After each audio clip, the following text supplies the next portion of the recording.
Y'all might be wondering where I'm at right now. I'm at my old job, McDonald's, right? This is like my second job, and this was the job that I kept the longest, honestly. Out of every single job that I've had, I've been here the longest. And I kind of want to come back here to have like a full circle moment. Even though it's a tiny circle, right? Because I haven't like lived and done like multiple things, and I'm going to go a lot further than where I'm at right now.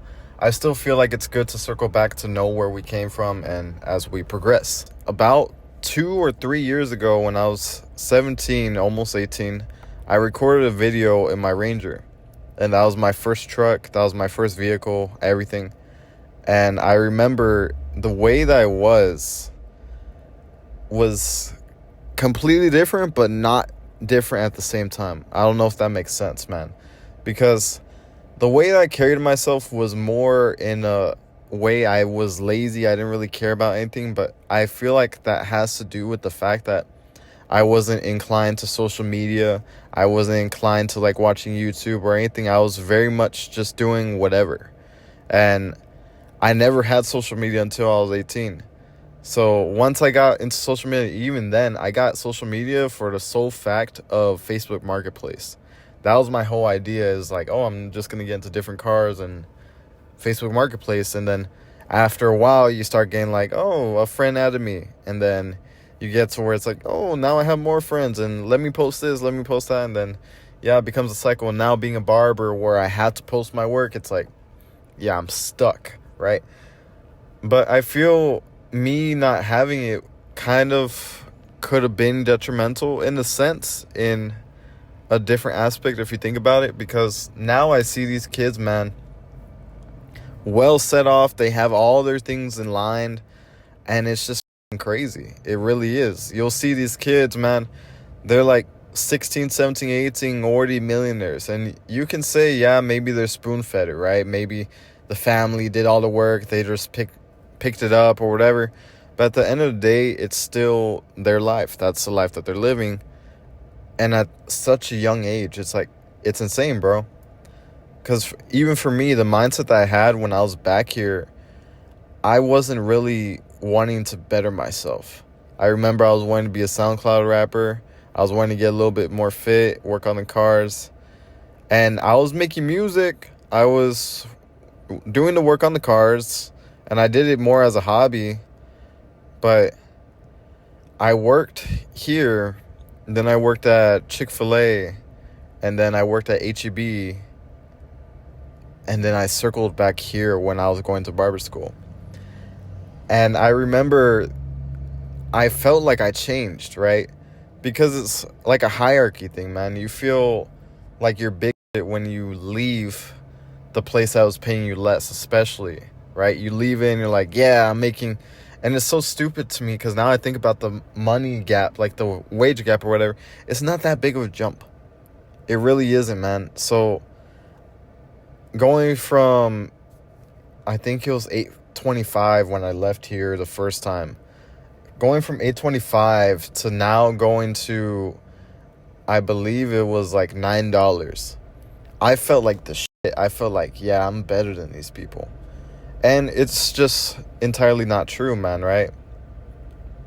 Like, to think that 75 cents is so much more, it really isn't. Not enough for you to literally be an asshole to people and put your ego out there and just be mean and hurtful, man. That's the only type of person I became. I became like an asshole.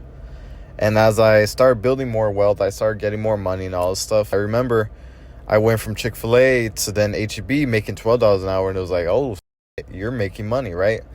And in the aspect of minimum wage jobs, it was a lot of money, because you got to think minimum wage was back at El Pato, man. It was some 25. So it was like a big difference. And I started thinking about it when I had to come back here from barber school, man. I remember I was like, I don't know if... I was thinking to myself, I don't know if this is going to work. I don't know if barbering is going to work. And I was literally this close, man, to becoming a McDonald's manager. And some of y'all may hear that and you're like, oh, manager, that sounds good. Like, That's really good. Like, people hear, oh, you're a manager of a place. That's good, man. That's good. But when you realize that the managers don't even get paid what people starting off at HEB get paid, bro, it's just like, it's a mind. It really is. It's very much not the best feeling. It didn't make me feel good. It didn't make me feel like, yeah, I'm doing the right thing. Back then, when I didn't know how to cut hair, I kept on thinking to myself, like, man, this is the only thing, like, I know how to do, and I'm do it well and all this shit. And I'll work up to a raise of hopefully $12 and then $13 again and all this stuff. And it just wasn't the smartest move. And I'm coming now full circle trying to tell y'all that you need to go after what you want to go for. I really didn't believe that I was going to be good at cutting hair. I really didn't. I didn't think I'd be able to even have a client, let alone teach a class, bro. So when I have these blessings coming at me, man, it's honestly insane. It really is, because you got to think, where I came from, my mindset was, I'm not going to make it. I really believed I wasn't going to make it. And you know who kept me going? My dad. My dad's the one that kept me going. And without him, bro, I feel like I would have still been at McDonald's doing the same. And you don't know how much it fucking hurt my ego, bro, to come back at this job. It hurt my ego like a... Because you gotta think, man, I came from such a high, right? But in this little bubble, right? Imagine a bubble, and there's so many other bubbles that you can go to. But I'm just in this bubble, and I'm thinking, I'm making $12 an hour. That's a lot of money, right? And I'm getting in this bubble of, like, now I'm going down to, like, $8 an hour again or something like that, right? Or no, when I got back here, I was getting, like, 10, 15, just because I was getting paid kind of like manager, but kind of not. It was weird. I don't know how I explained it. I think the crew trainer, that's what it was. I remember I have this one scenario, man, and this is what shifted my perception in my entire life. And this is honestly what also pushed me to be like, F this job, I need to make money. Two things. I had an argument with one of the managers at the time. I put a small fry where there should have been a baby fry. And it sounds so fucking stupid, I know. But just hear me out, all right? I put a small fry where there should have been the baby fry. Because I have the baby fry for little kids. And I remember the manager getting pissed at me. Why'd you fucking do that? Why'd you put the fry? Why'd you do this? And I told him, like, hey, man, it was my bad, whatever. But he kept on trying to make a thing out of it. And I told him, like, all right, man, like, that's fine. Sends me home. And keep in mind, I have to pay my truck. I still got to do certain things. I didn't have a lot of responsibilities the way I do now, but I still had responsibilities, and I didn't want to be a burden to my family whatsoever, bro. I didn't want to be that type of guy where I'm begging my parents, like, please, can you help me? And then lo and behold, I'd say about like 2 or 3 days later, man, I get an argument with one of the managers. And not just because I'm trying to get in trouble with the managers or anything. I'm not doing that. But I get another argument with the manager. Not even like yelling or anything. I didn't even think anything was wrong.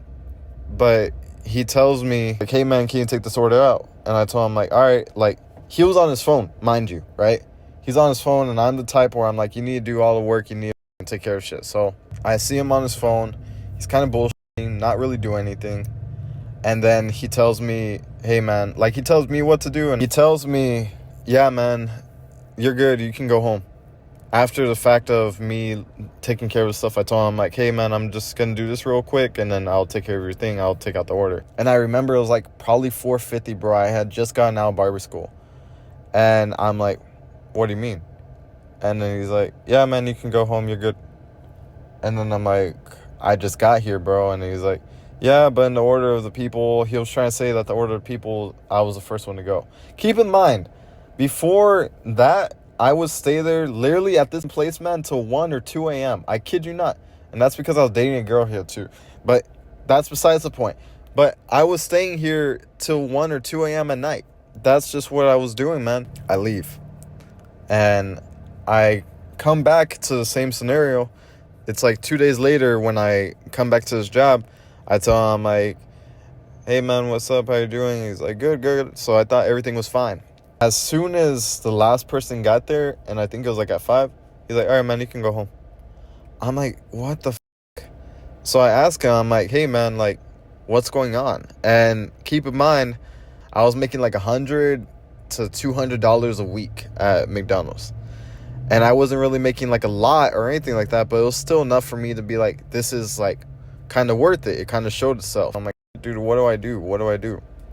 Like, that's the point that I got to. I asked him, I'm like, hey, man, what's going on? And I even recorded the conversation, which I hope I still have it. I think it might be on this phone. He told me, he's like, well, you didn't listen to me. You didn't respect me during that time. So that's why I'm sending you home. And I told him, I'm like, yeah, but I told you I'd take care of it. And I did, didn't I? And then he's like, yeah, but you didn't respect me. I almost started breaking down, dude. I'm like, I still got to do this. I still got to do that. I still got to pay all this stuff. How do you think it's going to get paid? I'm coming here because this is the only job that would actually like give me some hours, because HEB didn't want to do it. And this one, I knew it stayed open super late. So I'm like, okay, I can make it work. But it was just a fucked up situation. And I know I went off on a tangent a little bit. The whole point I want to get across, you need to stick it out, man. Because once I had those scenarios, I can't trust this place for I can't rely on it. I can't make good money with it. And I get it, man. There's some people in the McDonald's family line and they're like, oh, yeah, we make money and all this stuff. And to some extent, they're right. Just for me to push it off a little bit, bro, just because I was like, yeah, I'm not going to make any money and cutting hair, like that was so stupid of me to think that. Because I remember I started working at the shop that I'm at now. And I was working there like after, I think it was 2 or 3. Yeah, after like 3 or 4 actually, because I would get out of school at 2:30. So like after 3 or 4, I'd be at the shop and I'd work just for like 5 hours maybe, man. Or not even 5 hours, like 4 hours more than it. Yeah, like 4 to 5 hours maybe. And I was working there, man, and I was making more than I was making here. And it didn't make any sense to me, man. I was making like $300-$400 at the shop. And that's because I wasn't good. I was slow. I didn't know how to cut. All this stuff. Yet I was still making it work. I was kind of shooting myself in the foot. And this is where I tie in the whole point into the story. With all these setbacks and all this stuff, man, I still was able to stick it out. But I'm not going to sit and claim that it was all me, because it wasn't. I'm telling you, if it wasn't for my dad, if it wasn't for the situations I had with those guys here and feeling like I'm not even making money, I would still be working here. I would still have my Lincoln, but I probably wouldn't even have been able to afford that. And I would have had my Acura, or probably would have sold my Acura. And I probably wouldn't have been doing shit, man. I probably would have just been doing the same life, coming into work, hating it, all this. So that's where I gotta say, man, I'm very grateful, very thankful for all this, because I got to experience it. I got to live it out. I got to really see both sides of the spectrum, and there's still more to the spectrum, like, don't get me wrong, but I got to see a big part of it, and I'm glad I got to see it, man. But now it's time to go a little bit further. If y'all enjoyed this video, leave a like, follow me, subscribe. I'm gonna be putting this on Instagram and YouTube, so do whatever you gotta do to show your support, show some love, and we're gonna keep on going on this thing, man. This is day 20. I'll see y'all on the next one. Bye. I felt like a failure when I came back, but then you get used to it, right? You get like, okay, I'm a failure, and then now the whole aspirations and all that kind of got dwindled, just because it's like, well, everybody else is here, nobody else is complaining about it. And yeah, Brandon, welcome back, all this stuff. But I remember I felt so ashamed, bro, when I had to take an order too. And not that I don't want to, like, I love dealing with people, man. I really do. But when you come from such a, like, how I said in the bubble, the high, and go to such a low in that little bubble, it just makes it like, damn, bro. Without my dad, I wouldn't be where I'm at. I could tell you that 100%. I can tell you that 100%, man. Without my dad, I would not be where I'm at. I remember my mom even told me, she's like, still write it out when you graduate barber school. I can't do it. And yes, maybe it wasn't the nicest thing to do, but I'm very glad I did it, and I trusted myself because I was willing to make it fucking work. And I did. Thank God I did.